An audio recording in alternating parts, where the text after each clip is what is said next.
I guess first of all, let's show you that sick Kenworth over there.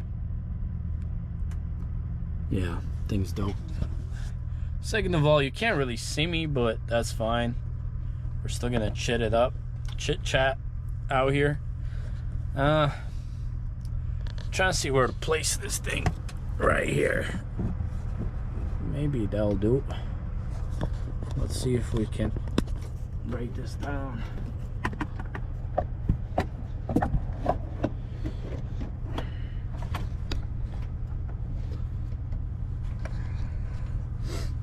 That'll do. I'm sure you can hear me. I know you can see me. I see myself in the front.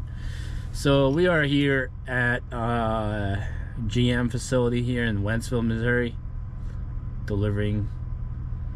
They were closed today, so delivery is tonight. We have a delivery in about an hour. It's 10:30 right now. I was home for Saturday, Sunday, Monday, delivering now. And then yeah, I figured I'd just follow up on the issue that we've been having with this truck, man. So just to recap, took 3 weeks to install the engine. I got the crate engine, 3 weeks to install it. I went ahead and installed the engine, and well, not me myself personally, but the engine got installed. And then I went on the road maybe 2-3 weeks, and I was like, there's something wrong with this engine. It's sputtering, having issues. And I had a leak. It would look like an oil pan leak, but in reality it was what's it called? It was a oil filter housing leak. And then I had a leak on transmission. So there were 3 leaks on the transmission. There was a leak on oil filter housing, and there was a rear main seal leak, and I had sputtering issues, which from the get-go I knew was the injector, because my old engine did not sputter, so there's no way it was something outside of the engine. Regardless, I chased that issue with everything else I could think of. That I went ahead and replaced, you know, all of the fuel lines. I replaced the fuel water separator, everything. I probably spent like $1,500 chasing that issue. So I took it to a dealer. They diagnosed it as a bad fuel water separator. I said, that's fine, I'll replace it myself, even though I know it's not that. I replaced it, and that did not fix it, obviously. So they diagnosed it as a bad fuel water separator, not covered under warranty. I think they charged me like $500 for that misdiagnosing. Whatever. They did my rear main seal, and they fixed my transmission leaks, and they fixed my oil cooler housing leaks. So an update, after being at the dealer for 3 weeks, so mind you, it took 3 weeks to get this thing in here. Then I went on the road maybe 2-3 weeks. It was back at the dealer for another 3 weeks, and then now I went ahead and drove it. I've been on the road maybe a month, and the sputtering has gotten worse. It's gotten to a point where, like, if a truck sits overnight, like when I start it, like it's gonna crank up, and then it's almost gonna die completely, and then it'll just blow a cloud of white smoke, which just, my assumption is those injectors are just dripping diesel into your chamber, your burning chamber, I guess, your combustion chamber, whatever you would call it. And that diesel just burns up all at once, and the engine is running rich. Like, I can smell diesel, unburned diesel. I might be tripping out, I might be making things up, but I'm telling you, like, I can almost smell diesel, especially after it sits. Even at idle, I feel like I can smell it. So it's almost like it's running rich. And also, like, my fuel economy, I feel like, has went down. So really, long story short, my truck is still sputtering, and the issue has gotten worse. And second of all, the rear main seal that they did is leaking again. So it's like, I called them, I made an appointment. So I have an appointment on Wednesday. Today is Monday. There's really no point in me going on the road anywhere. So probably gonna end up just taking it in tomorrow and go home. And then hope, fingers crossed, that they get to it and actually do it right this time. But It's ridiculous. Like, the point I'm trying to make is, like, a lot of guys will say, oh, well, at least you got a warranty, this and that. Like, I could replace all 6 injectors myself for $3,000-$4,000 and be on my way within a day. Somebody could do your rear main seal for like $1,500 and you'd be on your way. I don't know. It's like, you know, I've done this a bad way to where I was doing stuff myself, and I've done this the quote-unquote right way where I took it to the dealer that's supposed to know what they're doing, and both ways I've gotten screwed over. Like, both ways it didn't work out right. So it's like, I have an old truck that's paid for and it's fine, but it's like, I can't even imagine having like a brand new $200,000 truck and your payment's like $4,000, and then you have, you know, you're probably gonna have a brand new trailer, your truck, trailer, insurance, you're probably gonna be looking at like $6,000 of fixed expenses by your truck just sitting. So, like, you know, just imagine your truck is sitting for a month and like you still have those payments, and you can't cancel insurance because you don't know when they're gonna get done. Like, so it just crazy, you know. Either way you look at it, you're screwed. But like, I really hope that they can get this right this time and get this fixed so I can go work, because like, it's, since I got this new engine already, I've had a month and a half out involuntarily. So it's, you know, and load's already bad as is, you know. It is what it is. Just try to live it up and try to survive as we can. But like, man, this truck has been sitting more than it's been running. And I know everybody's like, oh, just buy a new truck. Like, I am not in a position, and the market is definitely not in a position for me to go buy a new truck. And especially after dumping all this money into it, hell no, I'm not buying a new truck. But I know I blabbered and I kind of went all over the place, but you know, I haven't really been uploading a lot. And you know, if my mind is not in a state of content creating, I don't make content. You know, I hate it for something to be like, feel like a job. Because if I'm feeling crappy and I don't feel like creating content, like, you guys can feel it. I feel crappy, I feel forced doing this, so I just don't do it.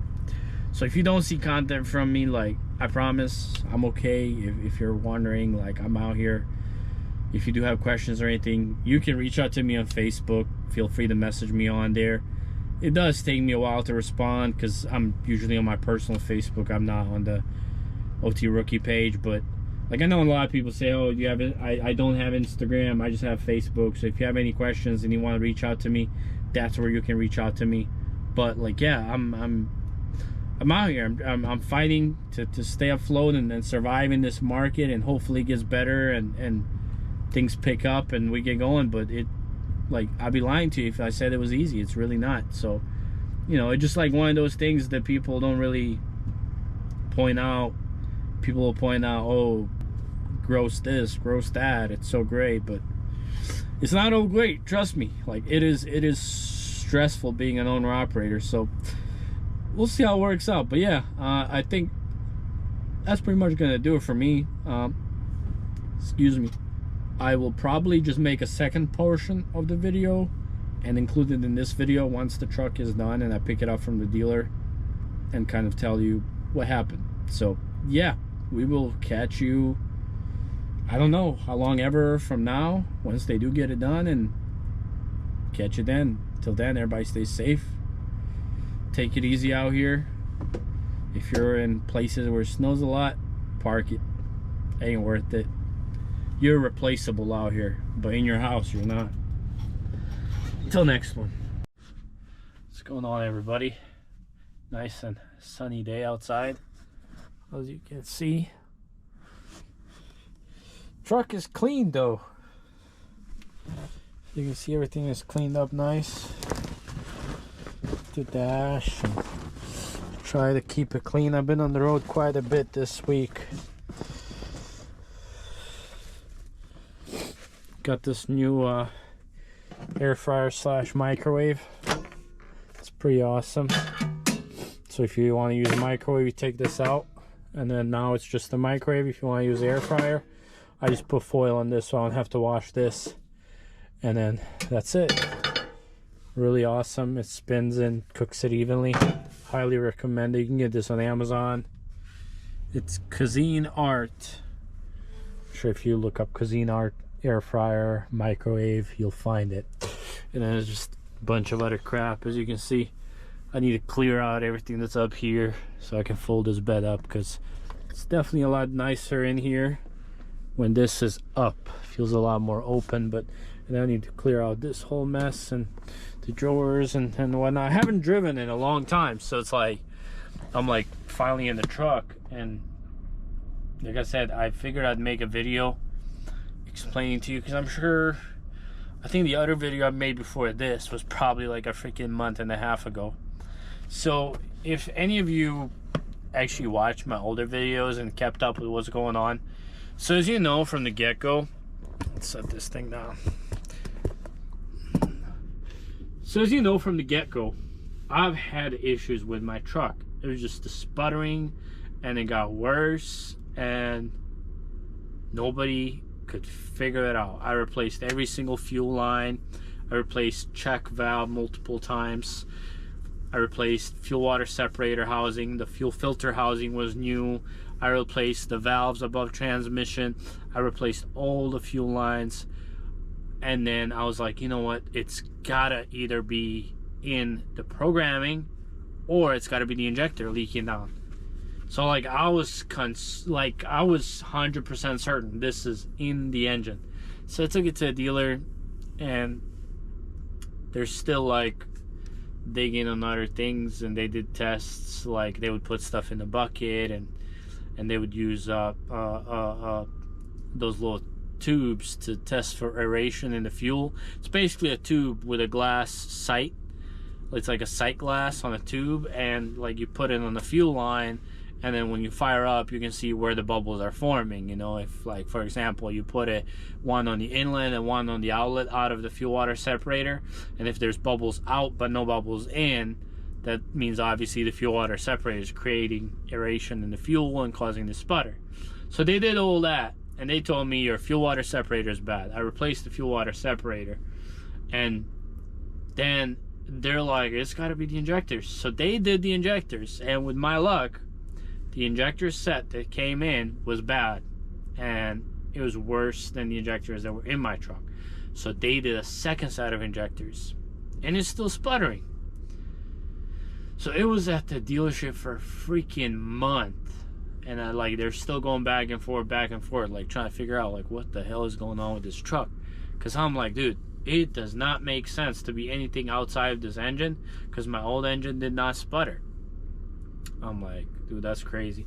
And they tell me, they're like, we did the bucket method, and it fires up if we take it from the filter into the bucket completely back, which tells us you have a air leak somewhere back. And I'm like, okay. So they proceeded to do multiple tests, and what I would do is I would shut off my valves. Like I would shut off passenger tank, return and feed, and then I would do same for the driver, and it would still sputter. And I was like, dude. And what they were telling me is your pickup tubes in your tanks are cracked. And I'm like, I mean, that's a possibility. I'm not saying it's impossible. There's that crossed my mind too, but I'm like, the chances of my old engine not doing it and pickup tubes cracking in the process of me putting a new engine in, and then on top of that both of the pickup tubes are cracked, like it's very small. Like I was just skeptical about it. But after they did the injectors and everything, I'm just like I was lost. Like I was just pissed. I was lost. And then like I took it out of the dealership, and it's still sputtering. You know, it's crazy. Like I was out of work for like a month, and mind you, like, so I got this engine in like October. So like October, it was in the shop for 3 weeks to get installed. I was on the road beginning of November. So I went on the road for like 2-3 weeks, and I had a leaky rear main seal and a leaky oil filter housing and the sputtering issue. went to a dealer. It was at the dealership for 3 weeks. Sputtering wasn't resolved, but the rear main seal and the oil leak was. Then I went back on the road for like 3-4 weeks, and then again like January 18th or so probably like more than 3-4 weeks. January 18th or so, it was at the dealer for 4 weeks, so this time for a month. So literally, like, since I bought this engine, it was in the shop for 3, 6, 10 weeks. 10 weeks in the shop since October. Like, that's insane. Like, this is end of February, so like that's a lot of downtime. And then you take into account, like, I spent $40,000 with the radiator and all the hoses and clamps and the engine and the install and mounts. I'm out 40 grand, and then I'm out of work for so long too. Like, it was just, like, honestly, like, that, it just killed me. And yeah, like, I'm sitting there like, this is still sputtering, like, I can't believe it. And I was like, you know, like, at this point, like, I just have to deal with it until I can work and save up some money and then go back into dealing with this issue again, because I just can't afford to sit anymore. And then I was on the road. I actually left on a Friday. Saturday morning, I'm about to go get a load, and I'm sitting at the truck stop, and I'm about to, you know, go get a load. I don't know if you're familiar with I-64 in Indiana, Evansville. There's truck centers down the street, southbound and northbound. You have that Pilot and Love's. I was at that Love's, and I woke up and I tried to start my truck, and it's just cranking. Like, it will not fire up. It just cranks. It's just turning over. Like, it's turning over great. Like, it's not a weak crank whatsoever. Like, it's cranking, but it will not fire up. Here, I'll show you a video so you can see what this thing was cranking like. It was crazy, because never did it just crank and not want to fire up. Always it would fire up, but it would just sputter and it would clear out. Like, sometimes it would almost die how badly it would sputter, but it would catch up and be fine. But like, here, I'll show you some videos. Instead of me saying, hey, I'm gonna insert it on the video and whatnot, I'm just gonna go ahead and show you the videos instead.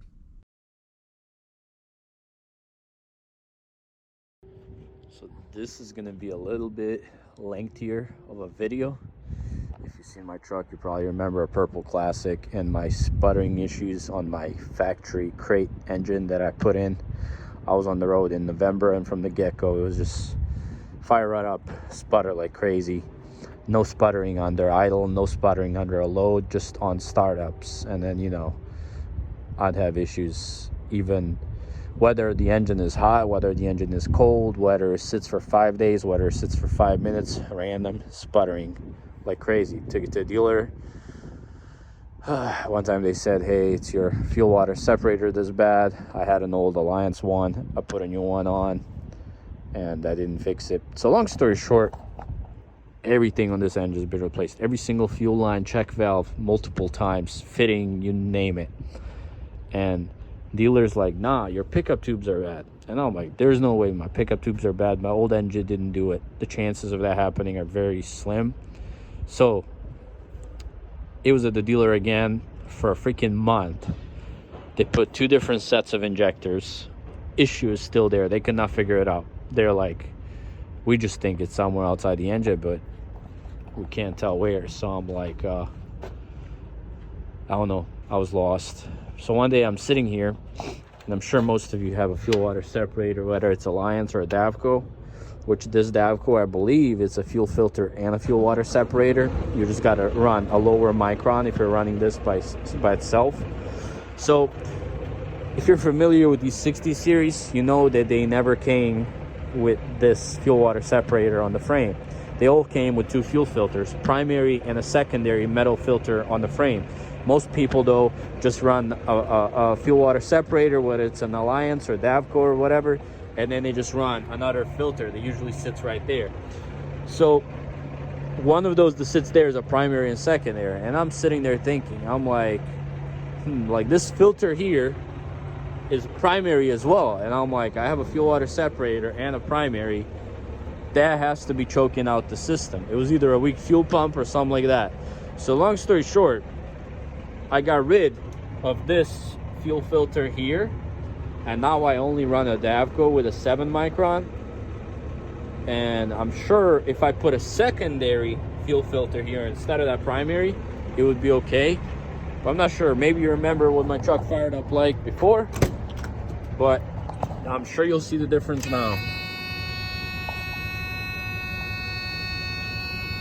It was sputtering like crazy before.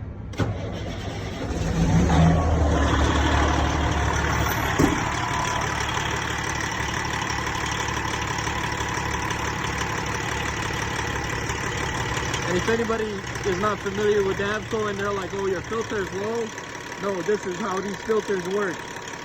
Fuel stays low, and when the filter needs to be changed, the water, fuel water rises to here, and then you replace it. Hopefully this helps somebody, and take it easy.